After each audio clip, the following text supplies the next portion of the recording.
Okay, welcome. This is the video for the new fonts table for eDesign HTML. So the fonts table itself is getting quite a bit smaller in eDesign HTML. We have attributes for the name and the family name, the font type, which I'll get to momentarily, pointer for the resource ID, which is where the actual font record is, style and weight properties, the preview text resource ID, which is what you see in book setup, so you can actually see what that font looks like before you use it, and then a concept called the retirement year. So the retirement year is going to replace the idea of publish year, and when the retirement year is set, say to something like 2016, any books after 2016 will not be able to see that font. In talking with Mark Childers, this design seems like it's going to work well, so we're going to go with it, keep it kind of simple. The font type is actually a property of 5 options currently where it describes the font type. There's decorative, sans serif, script, serif, and slab serif. So we hook those into an enum on the Java side so we can make sure we keep those values the way they should be. And so how a font gets associated with a book is there's a font document table. So if example, the book's document ID is 1606 and we have 10 fonts currently assigned to that book, there'll be 10 records in the font document table. All of those would have the 1606 document ID, but the other side of that, the font ID, would point to the original font record in the fonts table. So the fonts table itself is going to only have one instance of a font instead of stub records, which is the current design. There's a character style link between the font table and the character style table. We're going to actually update the code to point to that real font record, which shouldn't have an impact, just something we need to do. So let's talk about the font payload. Whenever the client requests a font, the font payload is going to be something small, just like it is today, just gets there a lot faster. You have the name and the font family name, plus the font type, style, and weight, and the resource ID, which points to the actual font, and then that preview, which you can see as an example for AHJ Michael, so you know what that looks like in book setup. The fonts API itself has been wholesale converted to use the new fonts table, so all the URIs that were existent today are actually available in the fonts API. It didn't take much time, and they actually perform quite better. There are a couple changes to the URI which we probably should have made a long time ago. Those are being made at this point. So let's talk about the next steps. The first next step is actually to procure a NATO environment with an Oracle database so I can actually do this work in Oracle that I've already completed in Derby. Before getting to that though, I'd like to get a before snapshot made, so just in case we need to start over, we can do it easily.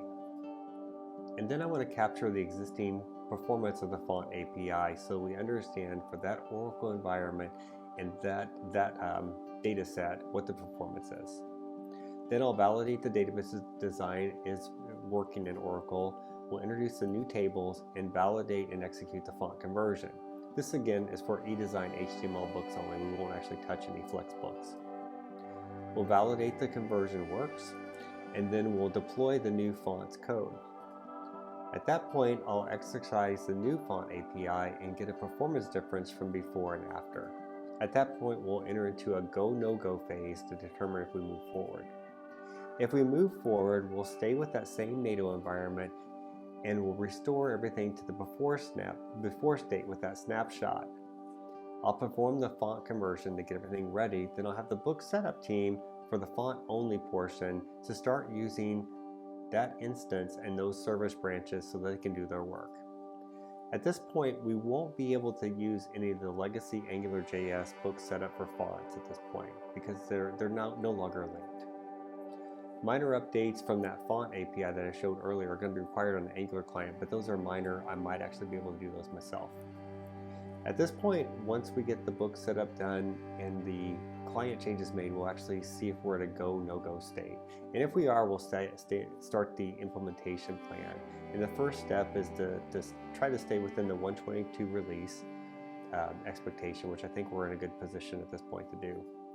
And then off hours, we'll handle updating alpha, which will be merging that code into the develop branch. But before that, updating the Oracle database and performing that font conversion that we've already performed a couple times.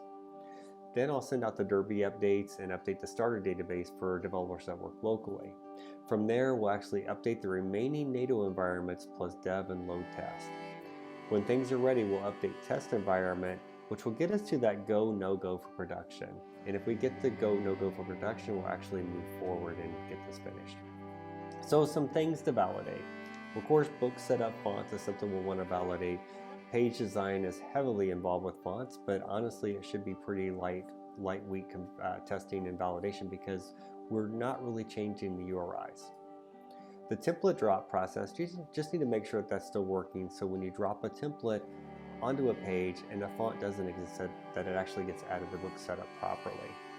The book view, because of the spread and grid image previews, we want to make sure those still look good, and we'll run PDF tests for high and low res PDFs, and then validate the character styles are still working, and then just a quick validation for portrait flow and index builder. Those shouldn't be any problem at that point, but I just want to mention them.